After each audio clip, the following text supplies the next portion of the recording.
Joshua Wiesman is a top-rated YouTuber chef, and on the 21st of January 2024, he created a video called I Tested Viral TikTok Recipes, in which he would create food based on the recipes of viral TikTok recipes like pink sauce. At the end of the video, he says, "I hope people spend more time enjoying things more meaningful rather than the endless scrolling of highlight reels." The idea that these TikTok recipes don't have meaning has been bugging me.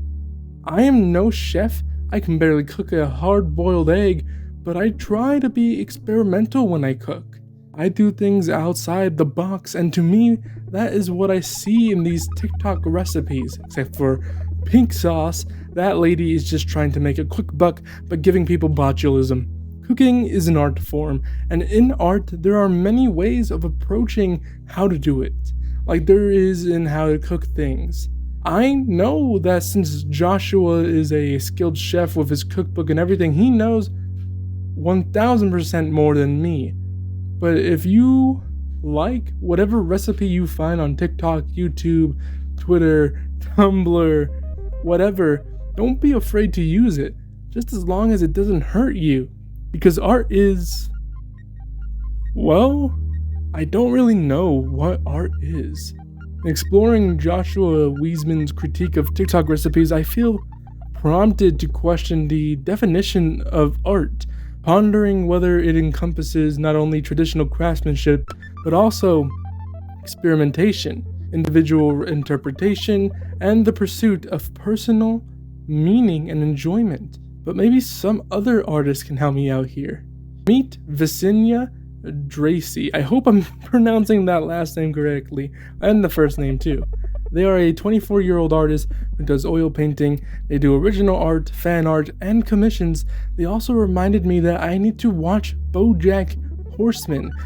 When I asked them what art is, they said, and I quote, "I'd say art is a raw emotion. Sure, you can just have art be commercial like commissions or a job, but when I make art, that's my original piece, made just for me.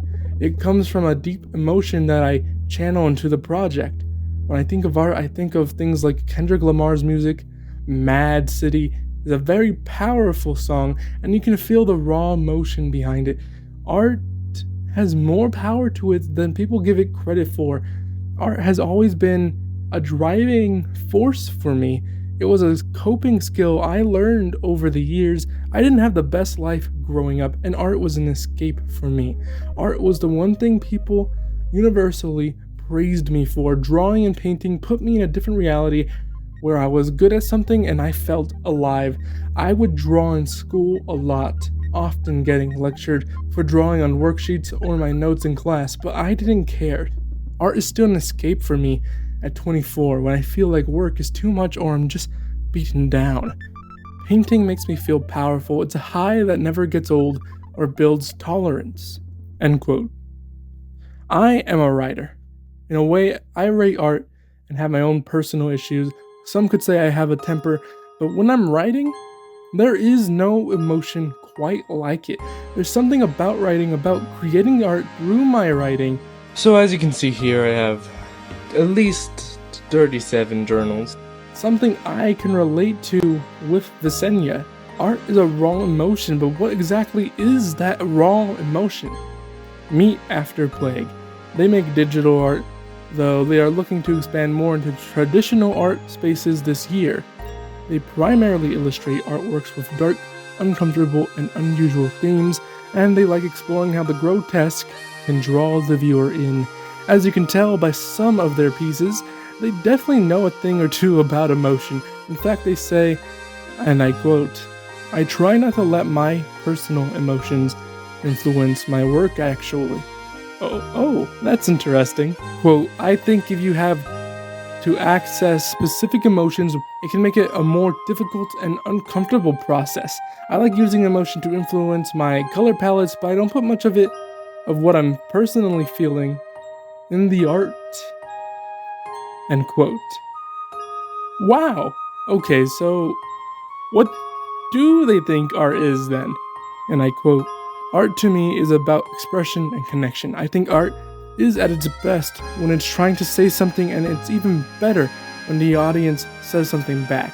Personally, I've been told I'm a weird person a lot through my life, but when putting that weirdness to paper, it connects with people who feel like they're odd too. End quote. Wow, I can actually relate to that a lot.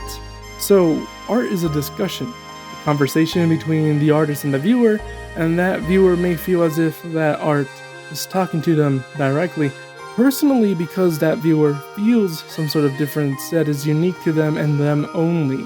So what does art have to say for itself? Well, I've decided to ask that exact same question about an artist who's different from the ones I've talked to so far. Meet the bassist for a band known as Badaf. His name is Gage. He plays the bass and even writes the vocals for his metal band. If his art is speaking to him, what is it saying?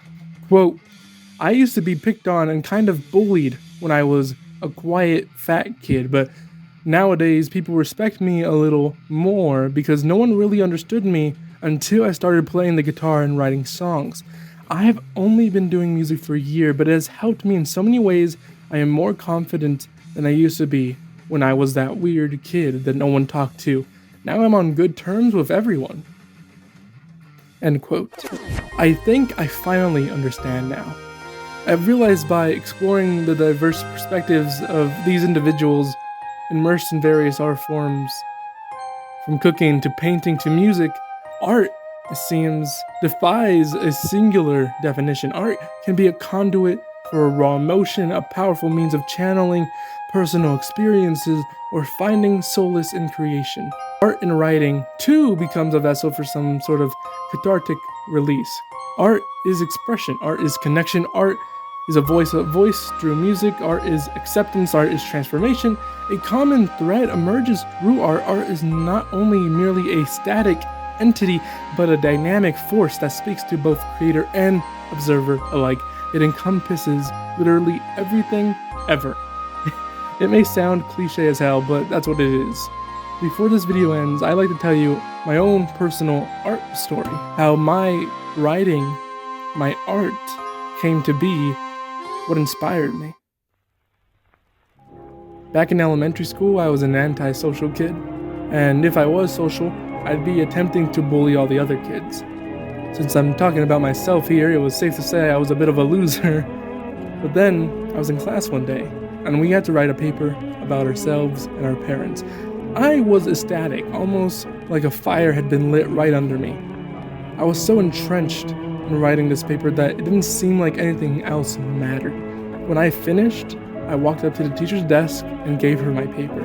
She read it over and said a couple of words I never forgot. Quote, "You're not supposed to put the end at the end of your paper." In my kid brain, the paper did end, and therefore I wrote the end. I wrote this whole paper about my upbringing, and she was unhappy about 2 words. She crumpled it up and threw it away in the trash can, telling me to start over again. That day, I decided to stick to writing until I was satisfied with my work, and it wouldn't be crumpled up and thrown in the trash can anymore. That day, art took me by my shoulders and carried me on its back. Once again, I know it's cliche, but it's true. The end.